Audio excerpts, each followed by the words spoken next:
Okay, so we're about to stain it now, and I have a 6-inch deck brush, and this is great because it can hold a lot of paint, and the brush can actually work the paint or stain into the grooves of other wood, and it can get into the sides.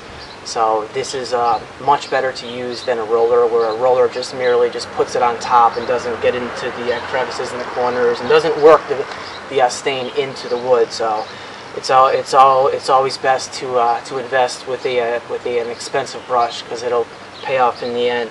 So what we're going to do is we're going to dip probably like a quarter of the brush into the stain here. I'm going to dab the sides, and so we're going to transfer it to this board right here. Now you have to work fast, especially since you're in the sun here, as to not to get a lap mark. So what we're going to do is I'm loading up the brush, and then I'm transferring it to I'm holding it parallel to the boards, and then pressing down. That's releasing the paint in the middle, and I'm doing that so that it doesn't fall to the floor. So, and now what we're going to do is just pull 3 across now. And when I'm on the far side, I have my wrist at like a 45-degree angle, and that's going to work the paint into the crack here.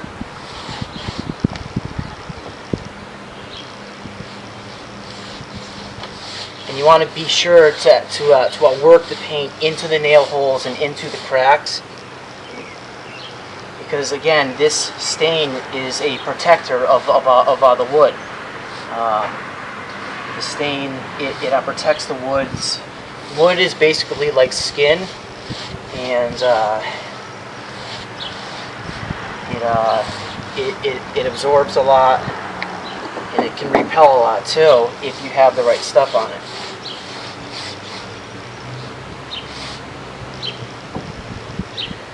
And this wood is very dry right now. It's just sucking in the stain.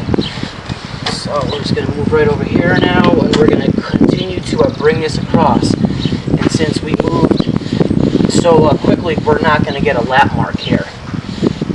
And a lap mark again is caused when the paint dries and then you go back over it. And it essentially has 2 layers on it. And you'll see a line in it. And it has a different sheen too, because it has two coats as compared to 1.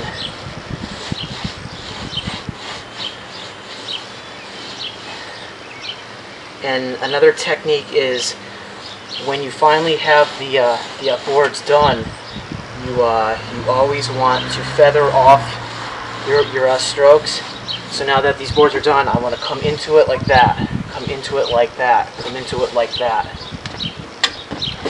And that way, when it dries, you won't get any brush strokes, because you're coming into it as opposed to coming this way, and it'll mark up that.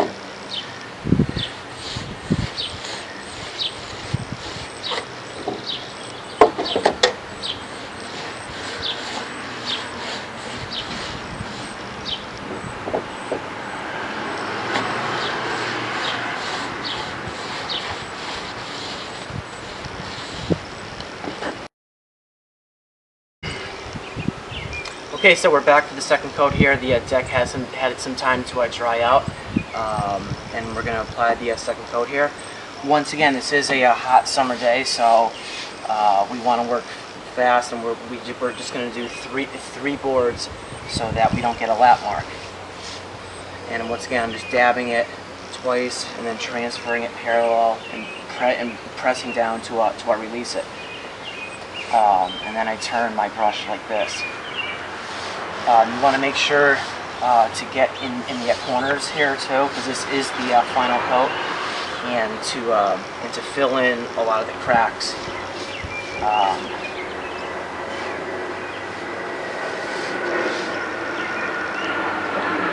And what you'll find is with the second coat here, it goes on a lot smoother and faster, because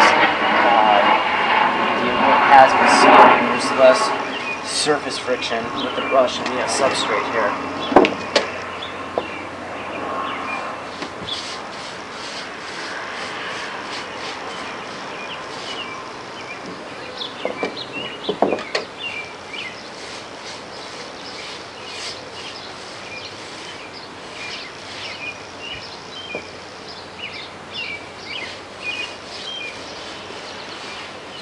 and we want to feather it off, so you come into it like that,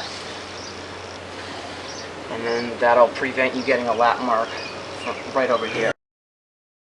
Okay, so we're going to be using this True Coat Plus to attack the spindles here.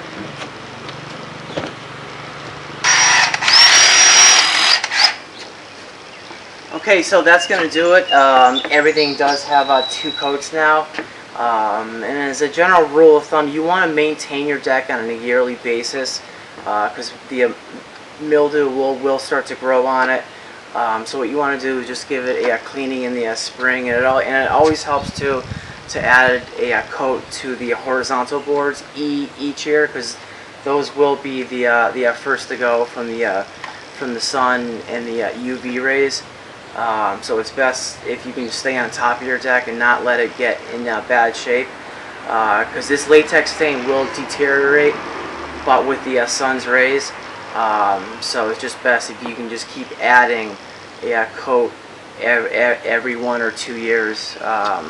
So these are the steps to properly strip sand and then restain the deck.